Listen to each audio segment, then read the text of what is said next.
This is Lisa Ann McCall, physical therapist, posture princess, and I am a lover of movement. Even though I'm a physical therapist, I don't fit into the typical PT thing, which that's not a bad thing. It's not bad to be typical. I just am not. It's good for both. It makes the world go round. Today, we are going to take something you do, and that is putting your shoes on, or putting a sock on, or putting a slipper on, and we're going to turn it into a stretch, a back strengthening exercise. That's two of the many things, but those are the two main things. So let's say you're going to go for a walk, and you can get your stretching done by putting your shoes on. Now, I have other videos I show of this, but today I want to really give you the details. I want you to know that I did this. I remember doing this. This was 30 plus years ago. When I was around 30 something, I remember training myself this. I used to wear cowboy boots. I'm from Texas. And I remember sitting on my bed, doing exactly what I'm teaching you day in, day out, till I could do it the way I'm going to show you. This is not for a lot of people an overnight thing. It wasn't for me. So I'm going to take you through my challenges, and it's amazing what it did for my spine and my hips, and how it taught me a different way of thinking about leaning over and picking up anything. It just covers many areas of your life. When you begin to take an ordinary thing in your life, like putting on your shoes, and you make it a mindful, skillful movement, it has a great impact. From a PT perspective, it has the impact of stretching my hip in a way I needed, strengthening my back, creating more coordination. And then it also, from just a lifestyle point of view, started showing me every time I bend, every time I do something, I was creating a habit. And in that habit, my back was getting stronger. My spine was getting longer as in straight. My hips were being more open and fluid. And my back and my butt was getting stronger. There were just it was kind of a cascade effect. So this one movement, if you embrace it, it can really make a big impact on your life, but you have to want to play with it.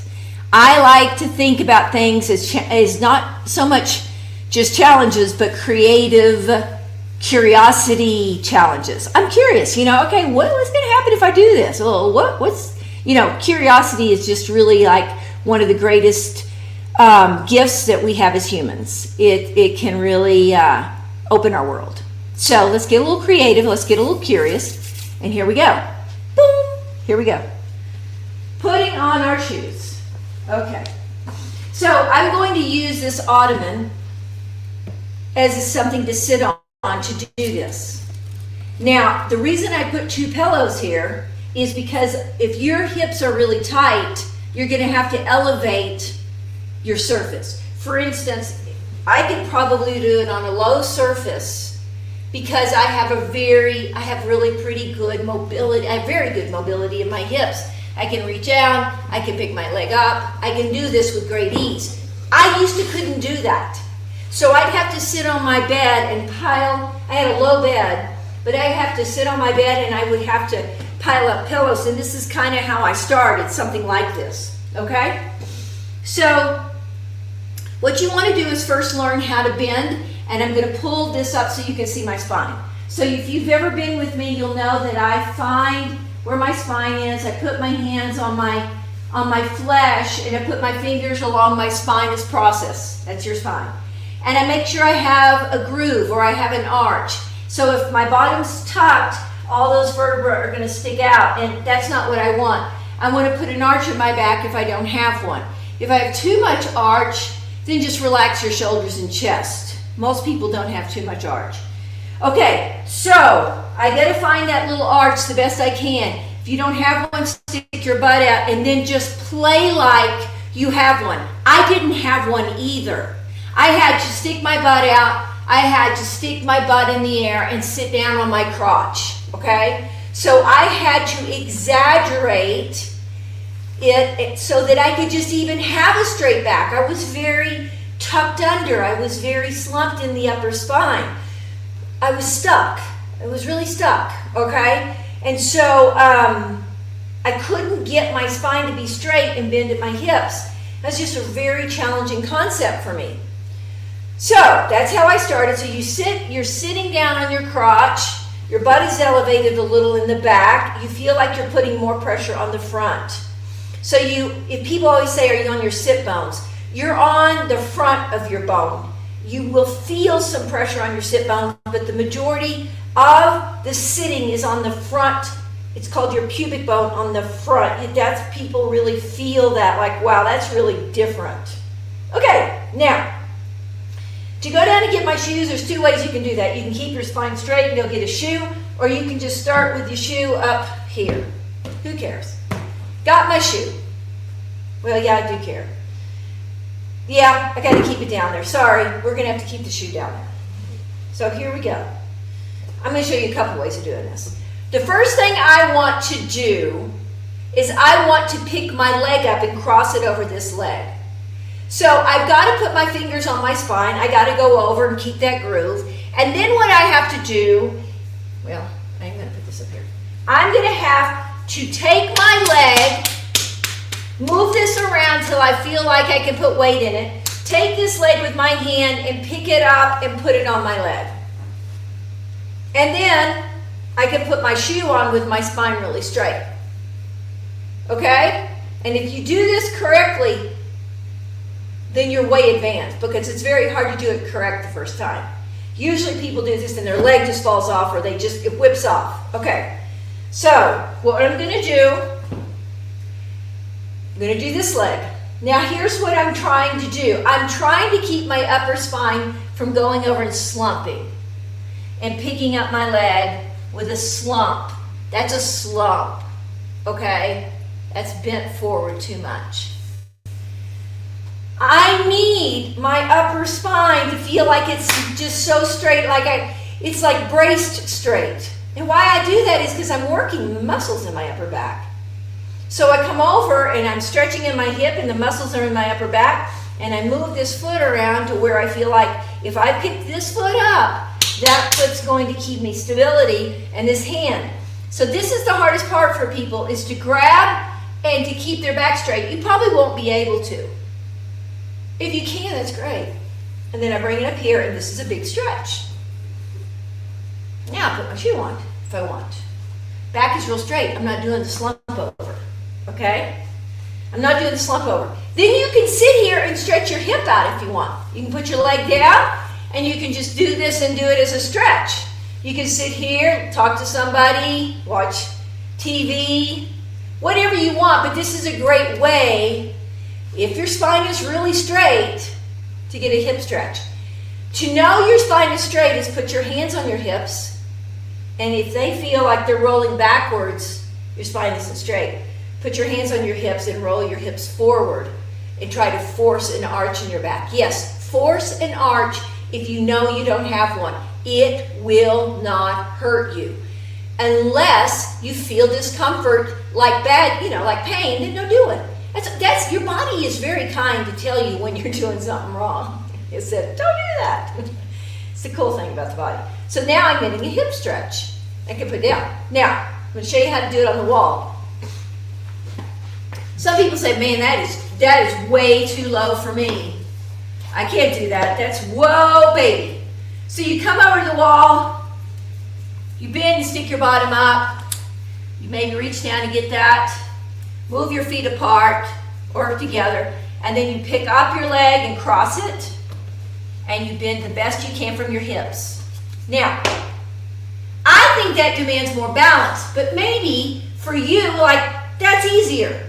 You're like, that's where I should start. I don't have to bend as far. I'm a tall person, whatever you want to say. Here's another one. Let's do it here. I like these kind. I like couch. I really like couch, what do you call that? Anyway, arms. So I pull my butt up and I sit my sit bones. You better believe my sit bones are there. I'm on my sit bones and just relaxing upright. Now, you may have to pick your leg up, but maybe you like that better. You pick your leg, let me do this. Come on. So, I'm going to pick my leg up, I cross it, and I keep my spine as straight as possible. So what I'm learning is that this part of my body stays straight when I bend to pick up something. When I bend to pick up something. When I bend over to pet my dog. I start to learn that this part of my body stays straight. It's not an easy thing at first. It really isn't. But man, it's the gift that keeps on giving. Because what happens is you start to translate in your mind that hinging is not designed to come from here in everyday movements. Hinging comes from here. Now, I'm not saying that there aren't times we're supposed to move here. I can't go down that rabbit hole right now. Right now, I want you to understand that this is your hinging machine, your hip. It is designed to do this. But if you're used to doing this, this helps you break that habit. Some people have put a stick on their back, down their back. I've seen that before, like a broom. And they'll put a broom on their back and practice that way. You know, like you feel that broom stick. I will tell you, I know people that have blown their back out by putting on boots like this. They'll sit down, they'll be slumped, they'll put their boot up here and they'll push, and that pressure will just shoot towards their spine and hurt their back because it's curved. Not really because they did it once, it's just because they probably did it many, many times. So your back is vulnerable when you don't set it up as it's designed. And then when you set it up and you use it the way it's designed, you understand that back pain is not really, it's just not a reality for most humans. It doesn't have to be a reality. You don't have to manage back pain. Managing back pain means I don't understand what my back can do for me. And also, it's not something to be protected unless somebody was going to kick me in my back. It is designed, you don't need to protect the strongest part of your body.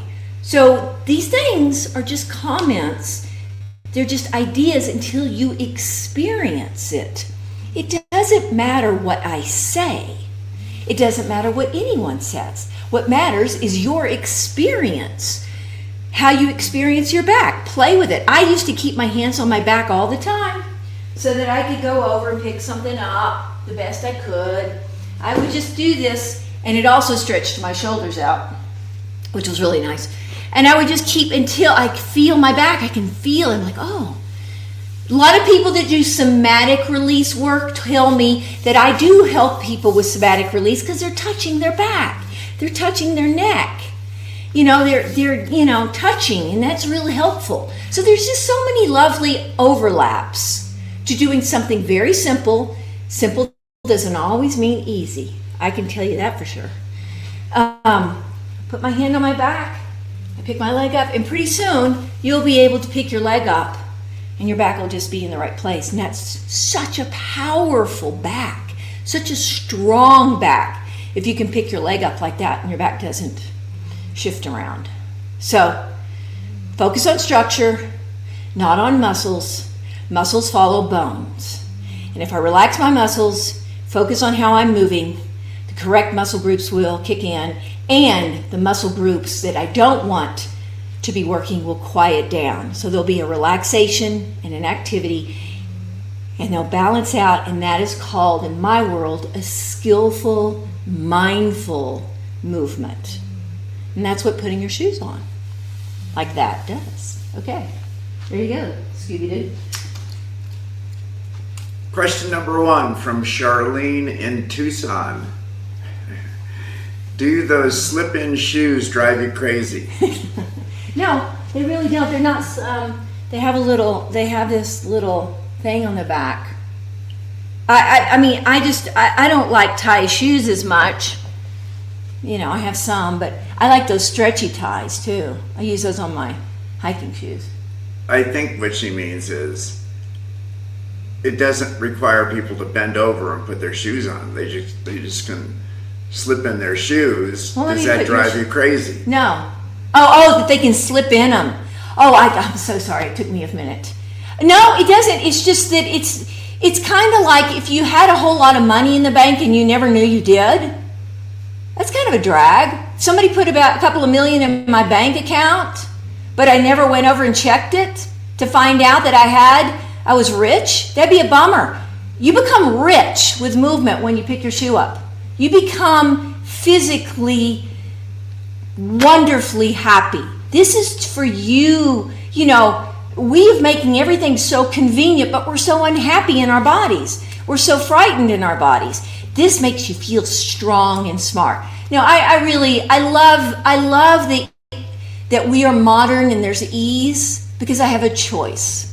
I like having those choices. I like having the choice of putting on my shoe, or I like the choice of having nothing, you know, I can slip my foot in. But I don't want to be dependent on that. Sammy in Tempe says, I don't understand how your back gets stronger. Okay. Your back, by not letting it bend, is strengthening. So there's a weightlifting move called the mornings. So what weightlifters will do is they'll put a rod on their shoulders, or they'll go up to a rack, okay? You have to use your imagination with me because I don't have anything right now. They'll go up to a rack and they'll go underneath it and they'll put a rod right here on their back, on their shoulders or neck. You know, right here. And if I'm wrong and you're a weightlifter, you can correct me.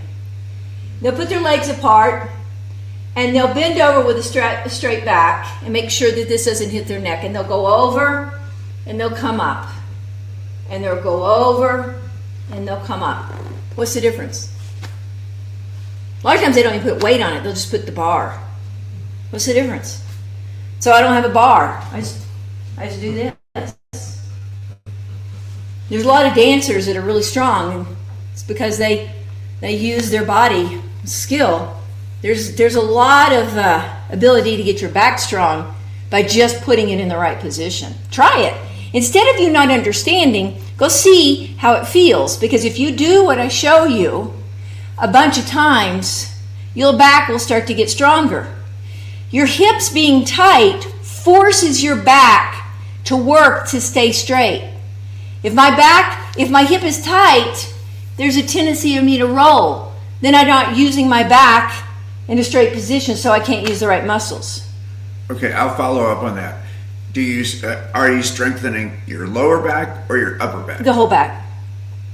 The whole back, and you'll probably feel, most people really feel their upper back get tired because it tends to be, and these are generalities, you know, it tends to be the weaker of the two. But that's not necessarily true. It kind of means, to me, it depends on where you feel discomfort, and you should feel less discomfort after doing that, meaning you may be tired, but you feel better. You know how when you do something good for your body, it may be worn out, but it feels better, like less pain, like things are right. It just has a good feeling. That's like working out, you know. Did that help? Larry in Cheyenne says, my hips are, with 4 O's, so tight. What's the most important thing I need to learn? Is patience. And you pile this high. You put your shoe by you. You really bend. I have to do this. You really get your butt up and your back straight, and you sit like this. And then when you go down to get your leg, don't expect your spine to stay tall. You may have to go do like this and just kind of, this is what most people look like when they start this. They can't even pick their leg up, and it's all right. And you're just like, oh. And then you get it there, and then you should sit like that for a while, or do this kind of often and just feel that stretch. That's a great hip stretch. And be as tall as you can.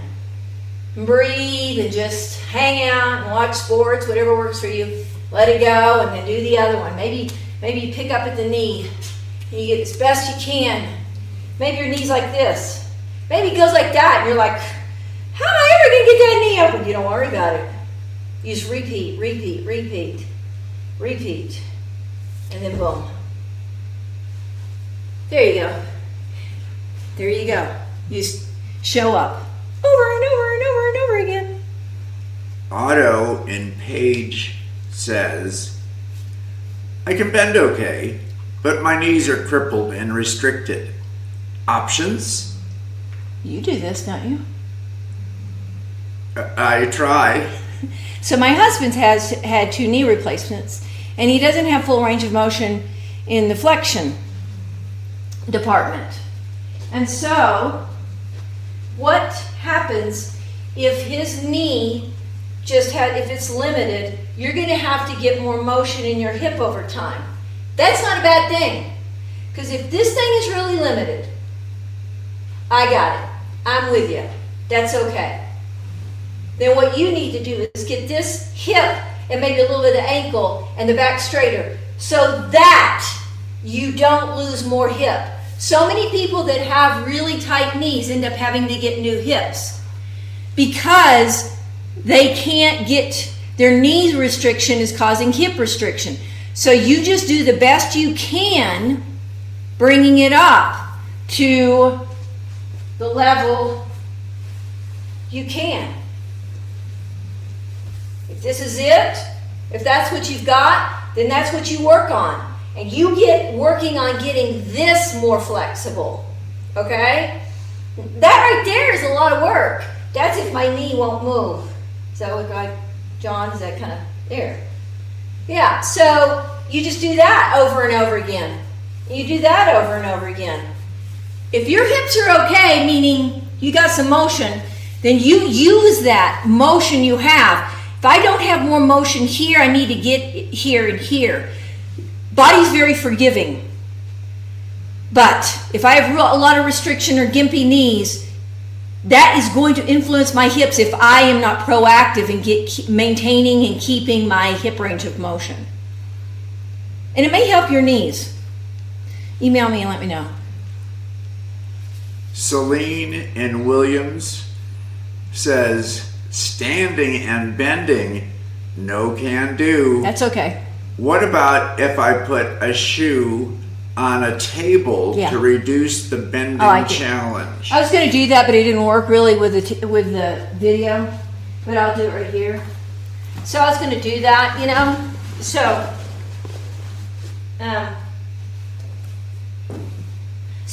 where's the shoe? Oh, here it is. Yeah, baby. There you go. Here's the shoe. You can even use a table if you want. Use table instead of your leg. Keep your spine as straight as possible. Boom. There's your shoe. You can do stairs too. I showed you can sit up on stairs. You know, lower. If you have a staircase and you take the 3rd step up or something or 2nd, you can do that too. You got a chair. I mean, then you have your shoe right there. So pull that table over to the wall and show us. Oh, I see. Standing, how you can. You see, you're doing that. You could do that. Or put the table in front of you, maybe. Well, I think you should do this. Ah, okay. I think you should do this. I think that's how you could do it. I personally would sit. I think that's a little more challenging, but some people tell me they like that. But you could have a table to put your shoes on. Practice butt up the wall. Practice my butt up stretch that I have many videos. Many videos on my web, on McCall Method. Is it McCall YouTube? Yeah, McCall YouTube. Learn to bend and stick your butt on the wall. YouTube. McCall Method YouTube. And then use a table. You can always use props. I love stairs. You're sitting there on the stairs. You're sitting 2 or 3 up. You got the shoe there. And then you can focus on your spine. Okay. This appears to be last question. Norris in Tallahassee. Oh, nice. Says, my ankles are stiff. Okay. That adds to the challenge of putting my shoes on. Yeah, it does. Ankles and hips are friends to knees. And if one is stiff, any one of the 3, it's going to affect the other ones, right? So let's say you got more ankle stiffness. So when you do that, you should feel like your ankle gets a little bit of a stretch. Don't hurt it. Just make sure that the knee and the hip stretch a little more and that your ankle gets a little. So you could put a lot of stretch in your hip, a little more in your knee, and then a little bit in your ankle. It's like you will know when you're there doing this. You go down to get your arm and you go, oh, my ankle's really stiff. Then put your lower leg on your leg and not your ankle. You can move that around. But again, what's happening is it's all in general, it's this guy up here. If I get more mobility, it's designed to be more mobile, then I have more choices with my knees and ankles, and my back gets stronger and straighter, because as my hip stretches, my spine must stay stable to stretch that hip. That's why so many of my movements are a combination of stretching and strengthening, to get in the movement correctly over time. That doesn't mean the first time. You have to gain range and strength. You don't need to know this. I'm just telling you this. You don't need to know this. You don't need to know. You just need to go practice it and find out and then tell me about it. I'm all about your experiencing being the empowering situation, not me telling you to go do it and then you just believe me. That will not give you fuel to keep on doing it. It's got to be you get results, and that's key. Do we have another one? Peter in Chicago says, so what does happen if I bend my back trying to put on my shoes? Okay, so what happens is it gets a lot easier to put your foot up, but over time, then the back it weakens the back, and it feeds into a problem that you probably already have. And this is what I call the C posture. Okay, so the C posture, the C body posture versus the L. I think that's the easiest way to see it. So if I'm over like this, I can get my leg up pretty easy, but after 100, 200, 300 million times or thousands, what ends up happening is you habitually have got your spine to be in that position. And then one day you go, oh my God, my back hurts, and you don't know why. So I'm just taking a life movement and giving it to you in a way that you can turn it into a back strengthening exercise, a hip stretching exercise, and a rewiring a way of seeing and feeling movement. It's like you can go play golf and you can have a bad golf swing. You can go play tennis and pickleball. But if you don't try to improve your technique, it isn't really that much fun from people tell me. The fun is getting better at it, and to get better at it is to have better skills. We just don't see our life movements that way. Why? Why can't what I do here have as much meaning as what I do on a golf course or on a tennis court or whatever, you know? So just think of it as it isn't a right or wrong. Like my golf swing, you know, it's not right or wrong. It's like, what can I do to make this feel better, hit better, and be better? Maybe you don't play golf. Maybe you're a cook. Maybe you're a painter. Maybe you do a skill in another way. That is what humans enjoy. They enjoy improving something that they can feel the change. The process is what a lot of people call it. It's not the end goal. It's the process of where we really enjoy life, I think. So that's kind of my song and dance. Stevie in San Jose said, your advertisement this morning said that putting your shoes on one way is the same as stretching before a race.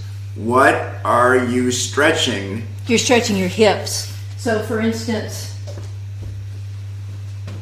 If I sit down, that could be a stretch for you. If you keep a spine, arch in your spine, hamstring stretch, sit down. I lean over, back strength, hip stretch. Oh, let's see, we have the adductors, we have the abductors, we maybe have a little bit of the iliopsoas. Whatever you want to call tight in here for you, maybe your glute. All of this is getting stretched. I can sit here, talk to a friend, put on my running shoes, put my leg down, go down and get my other leg, put it up. Maybe I do that a few times if I want to.